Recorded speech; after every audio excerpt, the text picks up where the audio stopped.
नक्कीच माजी मुख्यमंत्री तेलंगणाचे केसीआर राव यांच्या कन्येला काल अटक केली. सो-कॉल्ड मद्य घोटाळा,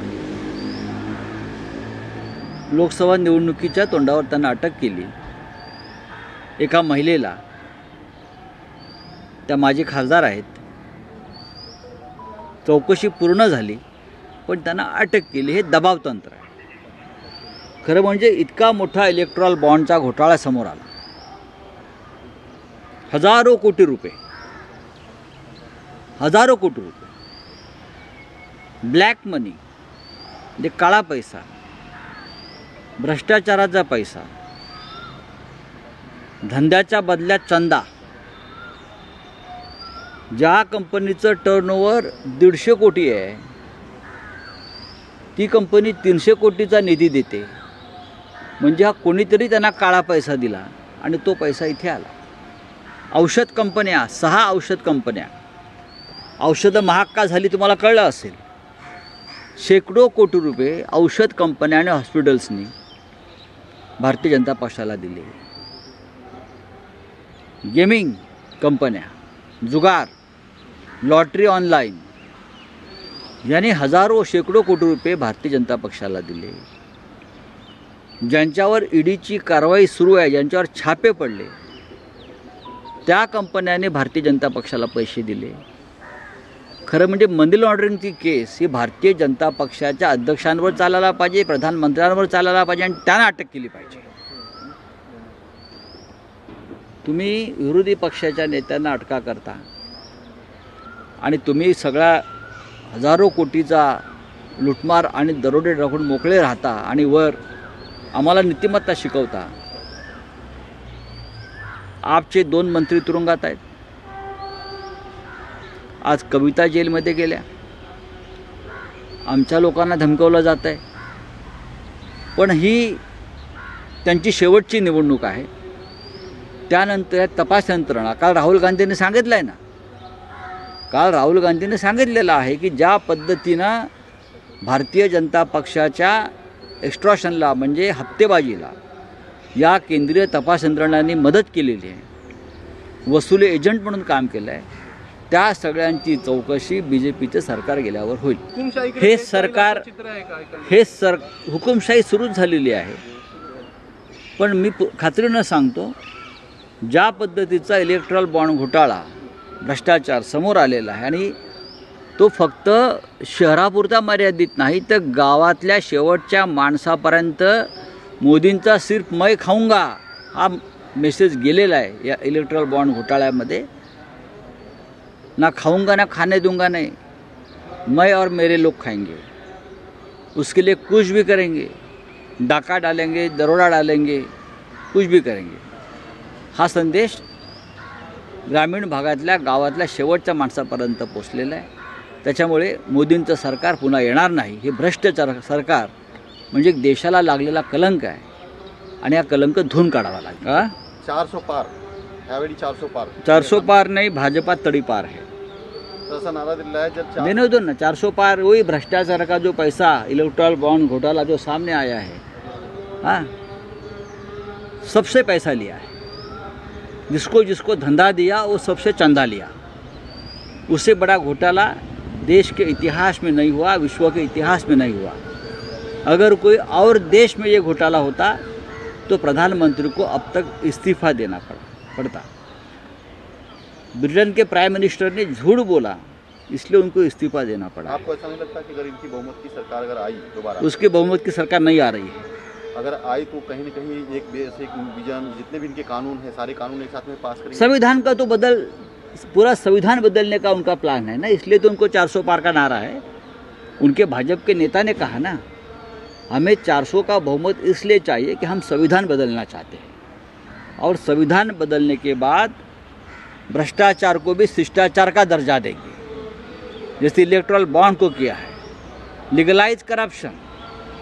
प्रधानमंत्री Modi, Mahatma Gandhi father of nation है, प्रधानमंत्री मोदी फादर ऑफ करप्शन है. सर एक बार फिर ईडी गिरफ्तार करी कविता को. कविता को गिरफ्तार केसीआर जी की बेटी कविता को गिरफ्तार किया है। लोकसभा चुनाव का एक दबाव तंत्र है ये।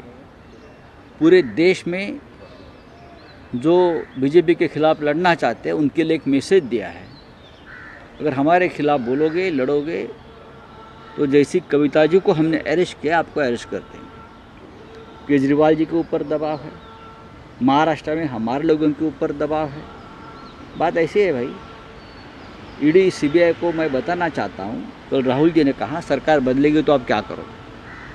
आप बीजेपी के वसूली एजेंट बनकर काम कर रहे हो। इलेक्ट्रल बॉन्ड का इतना बड़ा घोटाला सामने आया है, ऐसी कंपनियां हैं जिसके ऊपर ईडी सीबीआई के पहले छापे पड़े हैं और ईडी के अधिकारियों ने वसूली एजेंट का काम करके बीजेपी को चंदा देने के लिए मजबूर किया है और ये कार्रवाई रुकी है। फार्मास्यूटिकल कंपनी जो दवाई बनाते हैं गरीबों के लिए, उससे हज़ारों करोड़ का चंदा लिया। तो आपको समझना चाहिए कि दवाई, गरीबों की दवाई क्यों महंगी है। बीजेपी, आप बीजेपी के वसूली एजेंट बनकर काम कर रहे हो। इलेक्ट्रल बॉन्ड का इतना बड़ा घोटाला सामने आया है, ऐसी कंपनियां हैं जिसके ऊपर ईडी सीबीआई के पहले छापे पड़े हैं और ईडी के अधिकारियों ने वसूली एजेंट का काम करके बीजेपी को चंदा देने के लिए मजबूर किया है और ये कार्रवाई रुकी है। फार्मास्यूटिकल कंपनी जो दवाई बनाते हैं गरीबों के लिए, उससे हज़ारों करोड़ का चंदा लिया। तो आपको समझना चाहिए कि दवाई, गरीबों की दवाई क्यों महंगी है। बीजेपी को चंदा देना पड़ रहा है। ये ऑनलाइन गैम्बलिंग वाले से पैसा लेता है, हज़ारों करोड़, 1300 करोड़ का चंदा। हाँ, और हमें आप नैतिकता और संस्कार की बात सिखाते हो। ये मनी लॉन्ड्रिंग का केस है, बीजेपी के ऊपर चलना चाहिए, बीजेपी के अकाउंट पर चलना चाहिए। मैंने बीच में सुना था कि लिकर घोटाले के नाम पर आप के ऊपर केस दर्ज करना चाहते हैं, आप पार्टी के ऊपर वो मनी लॉन्ड्रिंग का केस दर्ज करना चाहते हैं, तो बीजेपी के ऊपर क्यों नहीं। आप वसूली एजेंट है ना, ये एजेंसीज करो। सर, देश की सर, संस्था SBI है, को फटकार राहुल दिया गांधी ने सुप्रीम कोर्ट की तरफ से कोडिंग नहीं बताने की वजह से, कंटेम्प्ट ऑफ कोर्ट, क्या लगता है? देखिए, इसलिए ये दबाव में है एसबीआई भी, और भी 3000 बॉन्ड्स का खुलासा होना बाकी है। आधी अधूरी इन्फॉर्मेशन है। अभी भी बड़े बड़े नाम आएंगे जिसने बीजेपी को चंदा दिया है और चंदा के बदले में धंधा लिया है, और भी नाम आ जाएगी। सर, नेमक्या कोणत्या कंपन्या आहेत आणि या कंपनी आ जाएगी। जो कंपनी का नाम, जो कंपनी का नाम आपके दिमाग में है उसके सबके नाम आ जाएंगे। सर, राहुल गांधी जो है वो कह रहे हैं कि जो संस्था आणि ते अंबादास दानवे अजिबात नाराज नाहीत, एकनाथ शिंदेच्या संपर्कात असं देखील अजिबात नाहीत। अंबादास दानवे हे विरोधी पक्ष नेते आहेत, कडवट शिवसैनिक आहेत। काल संध्याकाळी अंबादास दानवे, माननीय उद्धव ठाकरे, मी स्वतः, चंद्रकांत खैरे अशा मी एकत्र होतो। संभाजीनगरच्या उमेदवारीबाबत आमच्यात सविस्तर चर्चा झाली। उमेदवारीबाबत एकमत झालं, त्यात अंबादास दानवे सहभागी होते। या चुकीच्या बातम्या आहेत। सकारात्मक चर्चा होती का सर? नक्कीच अंबादास दानवे यांची इच्छा होती लढण्याची, त्यांनी इच्छा व्यक्त केली। एखाद्या मतदारसंघामध्ये एकापेक्षा जास्त उमेदवार इच्छा व्यक्त करू शकतात। चंद्रकांत खैरे यांनी इच्छा व्यक्त केली, अजून 2 उमेदवार आहेत। या सगळ्यांच्या उमेदवारीवर चर्चा झाली। सर, उद्धव ठाकरे जो उमेदवार देतील त्याच्यासाठी काम करण्याची परंपरा आहे। बाळासाहेब ठाकरे जो उमेदवार द्यायचे त्या उमेदवारासाठी काम, पक्षासाठी काम करतो आम्ही, व्यक्तीसाठी कोणीच काम करत नाही। आम्ही ए प्लॅन बी प्लॅन करत बसत नाही। आम्ही काल महाविकास आघाडी म्हणून काही काळ बसलो होतो। आम्ही काँग्रेसचे प्रमुख नेते दिल्लीतून आले होते, वेणुगोपालजी होते, रमेश चिंथियाला होते, मुकुल वासनिकजी होते, दिल्लीतून आले। आम्ही बसलो। नक्कीच वंचित बहुजन आघाडी हा एक महत्त्वाचा घटक पक्ष महाविकास आघाडीतला आहे।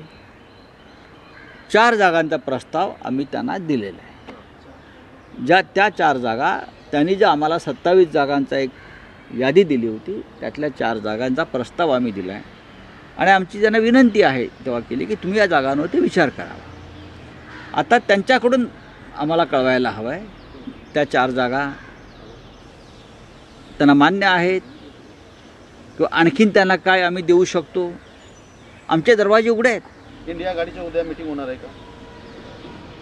कल रैली है ना, कल की रैली में उद्धव ठाकरे साहब शामिल होने वाले हैं.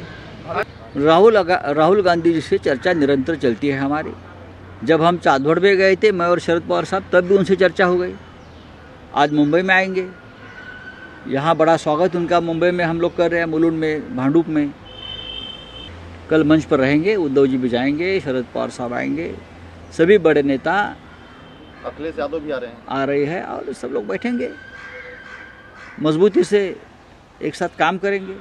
और क्या है, मोदी का परिवार तो आपने देखा होगा, इलेक्टोरल बॉन्ड में जिसने जिसने चंदा दिया वही मोदी जी का परिवार है. हम लोग गरीब लोग कहाँ उनका परिवार में आते हैं. फार्मास्यूटिकल कंपनी, हाँ, कॉन्ट्रैक्टर्स, ठेकेदार, ये उनका बहुत बड़ा परिवार है. और मोदी जी और उनकी पार्टी चंदा देने वाले का जो उनका परिवार, उनके लिए ही काम करते हैं. बाकी हम गरीब लोग हैं, हमारे लिए तो अभी क्या है, नई सरकार जब आएगी तो हमारे जैसे गरीबों का कल्याण होगा.